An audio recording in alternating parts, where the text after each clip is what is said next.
Hi, are you confident asking questions in English? Are you one of those people who isn't sure how to ask a question when it starts with who?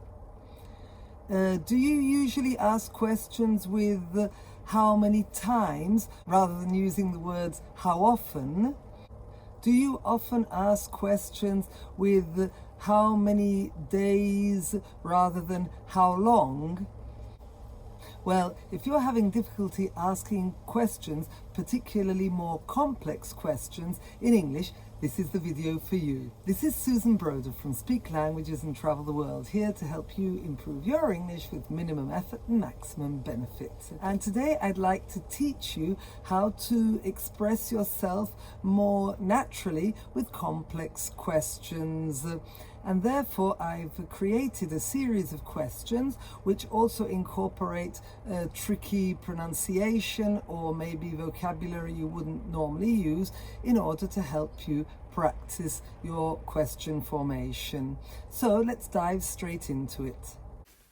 In order to be able to ask questions properly, first of all we have to analyze the sentences and how they're made up.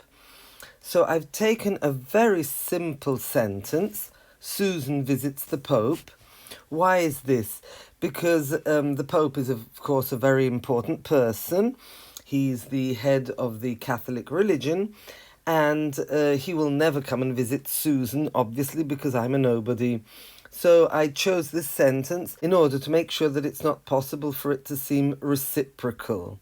Susan will go and visit the Pope won't come and visit Susan. Now, Susan is the subject of the sentence and the Pope is the object.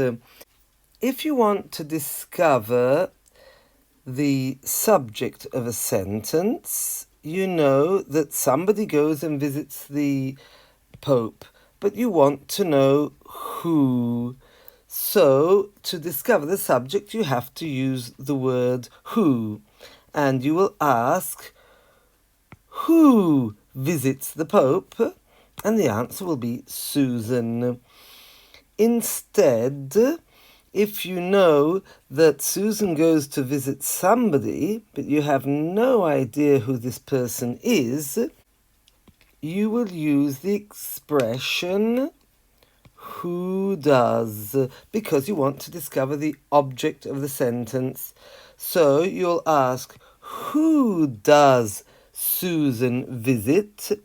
Eliminating also the S, because in this case we've got the S on the does. So the question would be, who does Susan visit? And the answer is Susan visits the Pope. Okay, so this is very important. Most questions are asked when we want to discover the object, so who does, who did, and so on. 90% of the questions are asked when we want to know the object of a sentence and not the subject of a sentence. However, there are questions where we need to know the subject and then we'll be asking with who. We can also ask questions with other words such as how, but we'll get to see that as we're going along. So, bearing in mind what we've now discovered, let's try and ask some sentences using the colours and the prompts. So the sentence is, Mary gets to work late every morning. Now, gets to, I've underlined it because it means arrive. When you want to explain that someone arrives at work or arrives somewhere using the verb get, it'll turn into the phrasal verb get to. You have to always use the preposition to with get when you want it to mean arrive. So Mary arrives at work. Mary gets to work late every morning. The first question is with the prompt where. So we know that Mary gets somewhere late every morning, and we ask, where does Mary get to late every morning? The question is with does. Where does? Where does Mary get to late every morning. Now we can revert, and we know that Mary gets to work late every morning, and now we want to know who. So somebody gets to work late every morning, and we'll ask who. Since we're asking the subject, we'll ask just who gets to work late every morning. And as you can see here, there's no auxiliary do. In the first sentence, we had where does she get too late. In the second one, we've eliminated the auxiliary because when we want to know the subject, we only use who, as I had mentioned earlier. Now, we know that Mary gets to work late very regularly. And therefore, we'll ask, how often does Mary get to work late? Mary get to work late. So you can see that depending on the information you need, the question will change.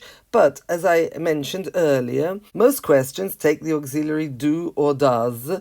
Therefore, where does or how often does Mary, opposed to who, which is requesting the subject of the sentence, and therefore it needs no auxiliary. Okay, now let's try the same with Julie. Somebody is studying social sciences in Amsterdam. Who is studying social sciences in Amsterdam? If you look, we're actually repeating the sentence as it stands. Who is studying social sciences in Amsterdam? So the sentence structure remains exactly the same. What you also need to notice is the pronunciation. Social. Many people pronounce this C as a ch sound, but it's not social, it's social. Who is studying social sciences in Amsterdam? And also, the pronunciation here of this word is science. Many people pronounce it science. So, social science. Who is studying social sciences in Amsterdam? Now, we want to know what Julie is studying. She's studying something in Amsterdam, but we don't know what she's studying. So, what is Julie studying in Amsterdam? And for this, we need to move and invert the verb and the subject. So, what is Julie studying in Amsterdam? That's an inversion. Now we're interested in where. We know that Julie is studying somewhere, but we don't know where. So, where, inversion, is Julie studying social sciences? Julie is studying social sciences in Amsterdam. Now you'll notice that in the second sentence I was making an inversion with Julie is or is Julie, whilst in the first sentence I wasn't. This is to remind you that here we have the verb to be, and so when you ask a question you invert. Whilst here we have get, and with get you use the auxiliary do or does. Now we have Mr. Allison, who worried about his job. Mr. Allison worried. Worried is simple past. So we want to know what he worried about. What did Mr. Allison worry about? Here we can ask what, Then we need the auxiliary did. So what did Mr. Allison worry? We have to put the base form again. What did Mr. Allison worry about? This is the first question. Instead, if we want to know somebody worried about his job, but we don't know who, we just ask simply, who worried about his job, leaving the sentence structure exactly the same. The answer is Mr. Allison. Okay, now we have another sentence. Somebody was the best student in her class. We leave it quite simply. Who was the best student in her class? The sentence structure remains the same because we're asking about the subject. The answer is Bridget. Instead, we know that Bridget was something for her class, but we have no idea. She could have been a nuisance. So, we ask, what was Bridget in her class? And we know that she was the best student in her class. Another sentence. David has been married to Jane for 10 years. This is the present perfect. So let's ask the first question. Who has been married to Jane for 10 years? Structure remains the same. David, of course. Now we know that David has been married, but we've no idea how long. So we'll ask, how long has David been married to Jane? How long is a very typical expression in English. Many foreigners will ask, how many years? But how many years is absolutely correct. However, we'll naturally say how long rather than how many years has David been married to Jane.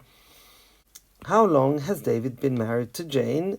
He's been married to her for 10 years. Now, again, I'd forgotten to note that marry to, you are married to someone. Now, the next question is a little bit trickier. In colloquial English, we'll say who. But when we want to know about the object of a sentence, in this case Jane, it would be more correct to say whom with the M.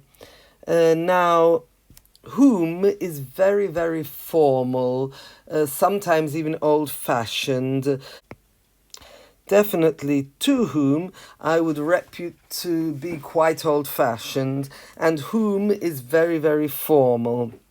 So, who is what we would normally say, even though we're referring to the object, because we intend whom with the M.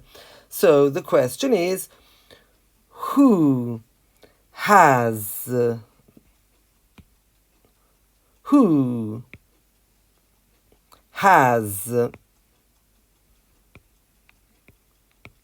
David been married to for 10 years?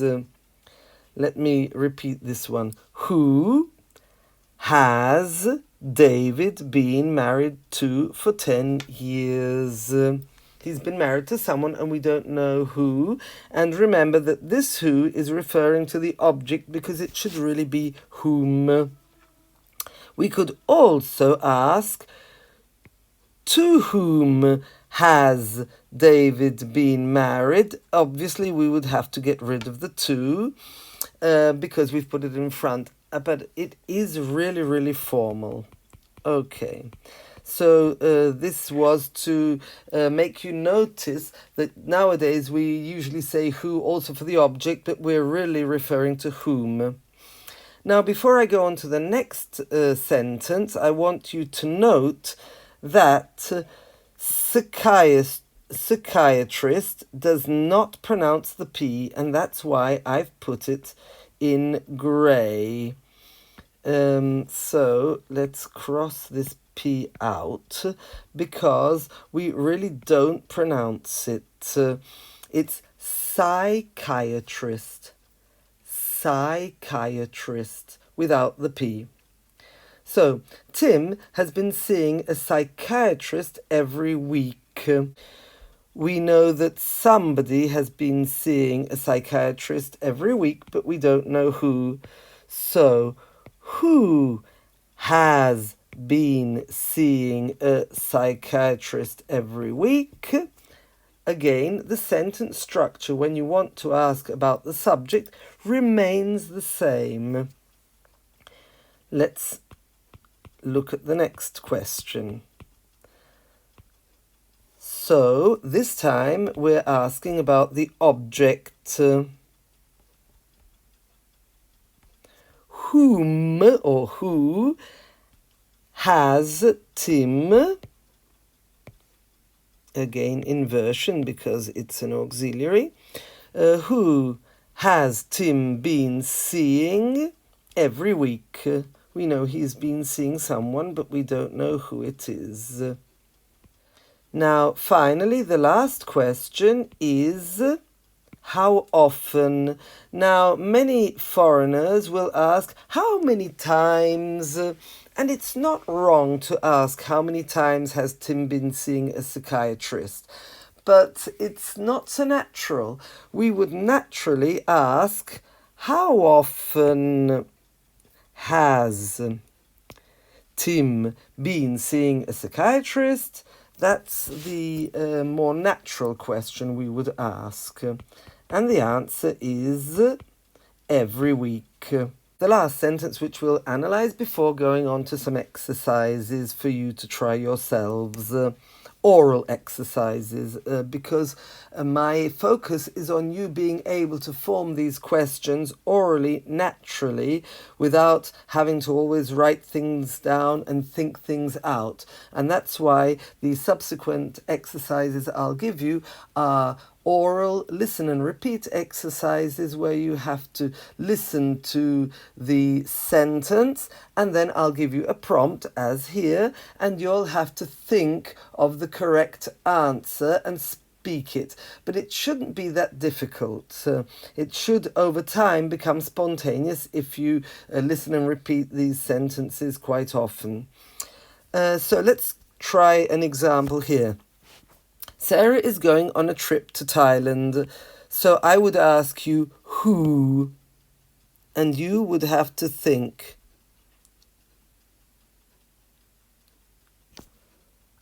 As you noticed, I gave you a gap, and you should have thought of the question, and now you would say it, and I would give you the answer. Who is going on a trip to Thailand?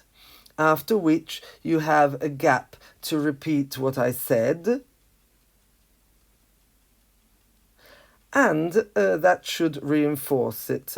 Let's try the same with the second one. So the question is what? So Sarah is going on a trip to Thailand, and I'll leave you a gap for you to say what?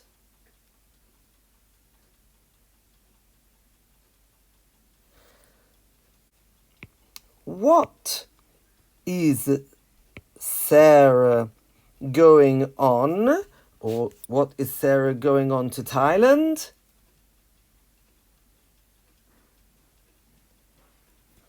She's going on a trip to Thailand. Now the question is where?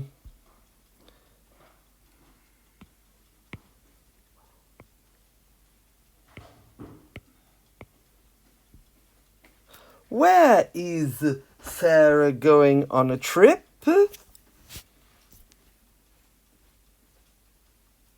I think you've understood the mechanism. Now it's time to try it out yourselves. This is a question formation exercise. I want you to listen to the complete sentence, then listen to the prompt, and as soon as you've heard the prompt, try and form the question naturally. So now I'll tell you a sentence, after which I'll give you the prompt, and you have a lapse of time in which to try and say the sentence, after which I'll give you the answer, and you can repeat the answer before going on to the next question. Here is how it works. I do yoga for 30 minutes a day. How long?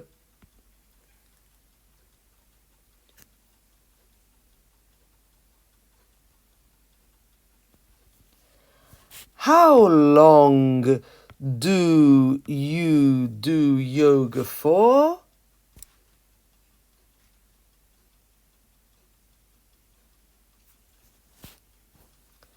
The second one. He's seeing the physiotherapist for an hour on Friday afternoon. How long?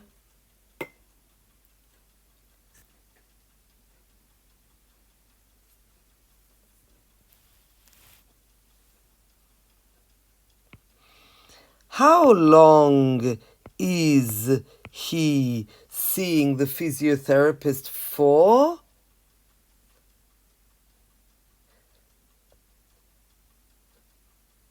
You could also say, how long is he seeing the physiotherapist for on Friday afternoon? But that wasn't necessary. It depends on the context, obviously. Next. I played in the local football team when I was a teenager. How long?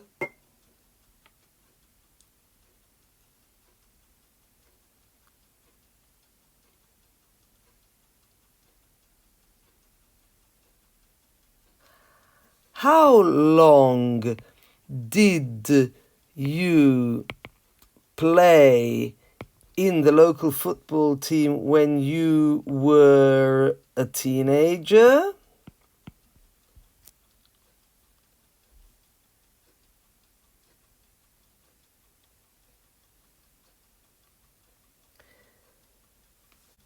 Next. She was in the school orchestra for a year. How long?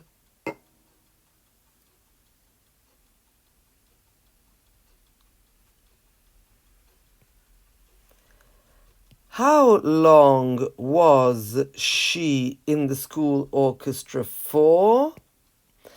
The preposition is usually put on at the end because you need the preposition, so it goes at the end of the sentence. This was an introduction to complex question formation. But if you want to have more exercises, more oral exercises, where you can listen to the sentence, then the prompt, and then have a gap for you to be able to form the question yourself before hearing me give you the answer, and therefore you can repeat it again to consolidate it, I would recommend you click the link above and go to my website where you can buy my exercises for practicing more complex question formation for more advanced learners of English. And if you haven't already done so, don't forget to subscribe and hit the notification bell so that you can be informed of when I upload new videos and therefore help you with your language learning. And I look forward to seeing you in the next one. Bye!